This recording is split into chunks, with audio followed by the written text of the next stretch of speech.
the last one. Thank you.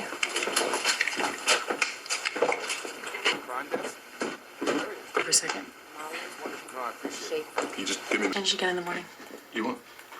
Look, why don't you just go lie down, huh? Have you checked on James? Well, of course I've checked on James. I've checked. Okay, just go to bed, all right? You know what? Didn't I just ask you not to treat me like a child? I'm sorry, Miss. Good night, Miss Joy. We'll see you tomorrow.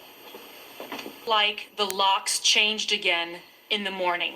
And you know what? You might mention that we'd appreciate it if next time they didn't send a gang member. gang member? Yes. Well, you mean that kid in there? Yes. The guy in there with the shaved head, the pants around his ass, come on. the prison tattoo. Those are not prison tattoos. Oh, really? And he's not going to go sell our key to one of his gangbanger friends the moment he is out our door. You've had a really tough night. A gun pointed in my face. You lower your voice. And it was my fault because I knew it was going to happen. Wait for them to break in. My fault because I person sees two black men walking towards her and she turns and walks in the other direction. She's a racist, right? Well, your amigo in there is going to sell our key to one of his homies. And this time it'd be really fucking great if you acted like you actually gave a shit.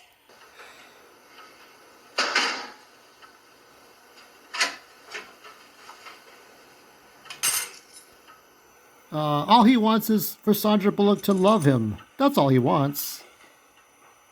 So let us get a little focused here. They could have casted me in that role, but I'm not photogenic enough. I think that guy's more photogenic than me, don't you think? So this is a kind of a loose topic. Maybe people will like this or not. The nicest racists. Now, it's funny, there's a couple of sides to this scenario. By the way, Sandra Bullock, Brendan Fraser, a lot of other actors in the movie Crash. Now the guy, I think the guy that does that repairs the door, he's racist against blacks or Indians or something like that. Everybody's racist against someone.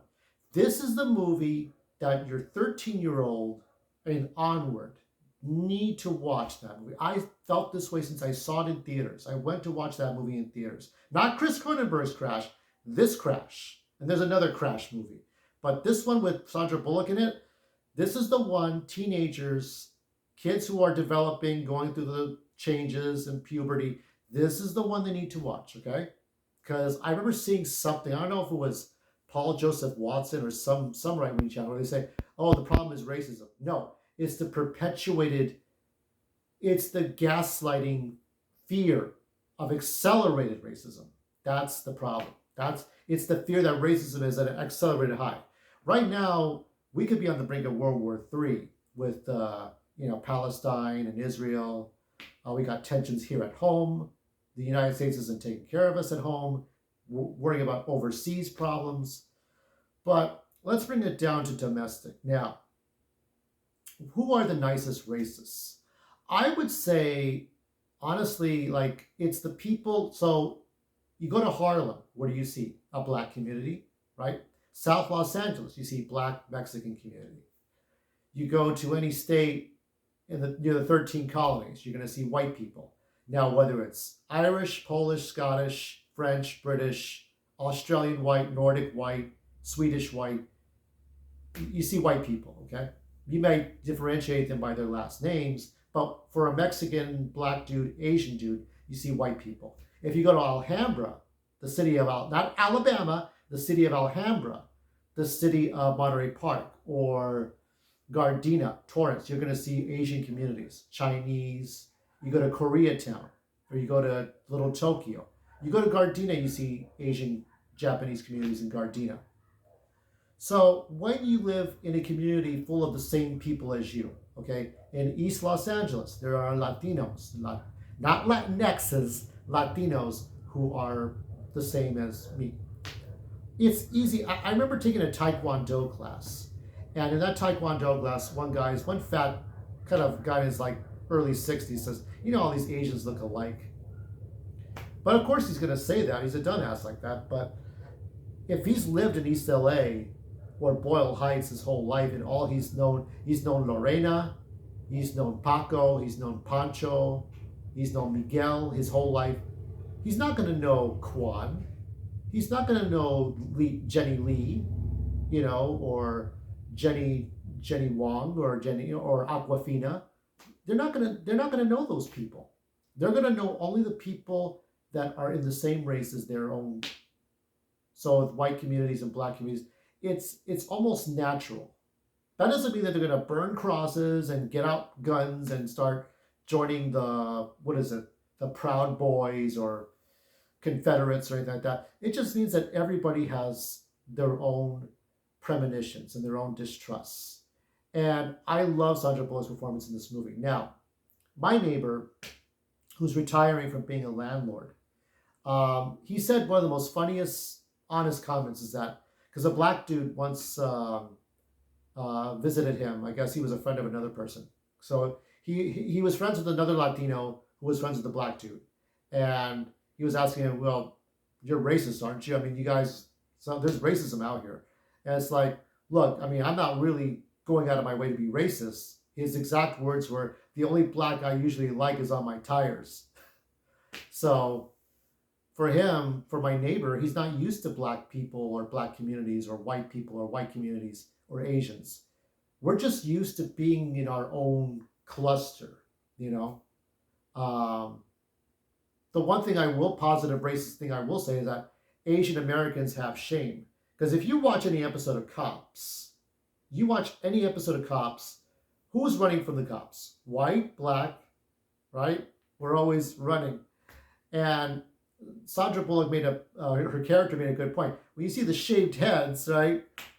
I got racially profiled, and I'll talk about that in detail another video. But I got racially profiled by the sheriffs. One black sheriff, one Mexican sheriff. No white sheriffs. The white sheriffs are probably nicer, but there was still profiling from the sheriffs to me. And the funny thing is that my landlord, the one who's not easy to get along with black people, he hired Latinos to fumigate the house. So when you fumigate, you gotta get your bare necessities. Go to a hotel for about a week, few days, while they make a circus tent out of your house and fumigate for bugs. They robbed his house. They robbed his house. They robbed the poor guy.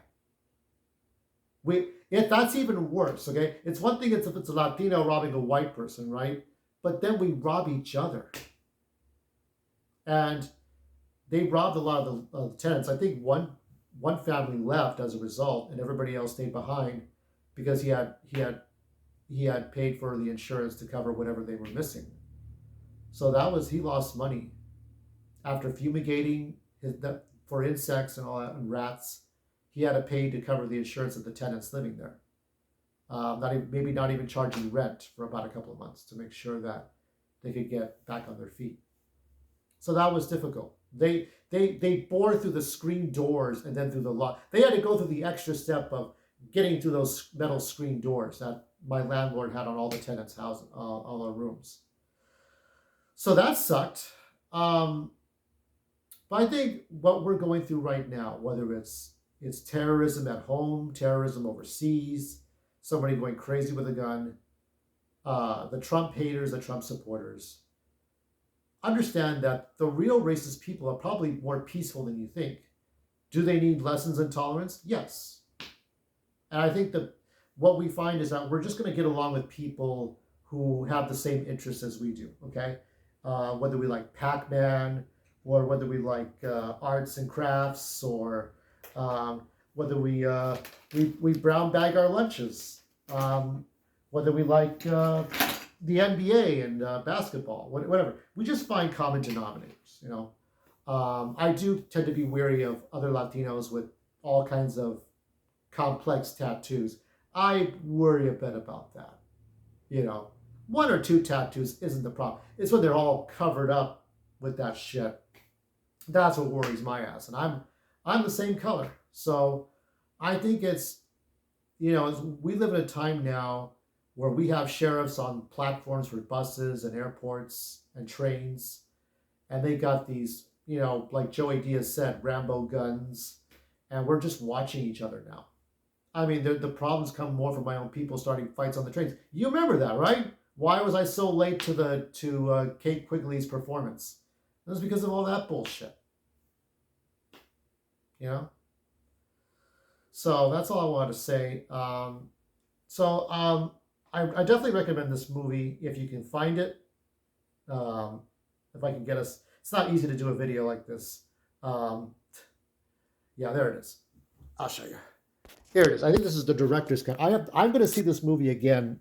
I have not seen this movie in a long time. So if you like this video, you know what to do. Check it out.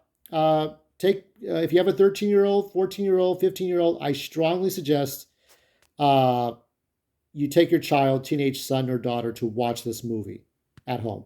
They'll learn so much. Thank you for your time.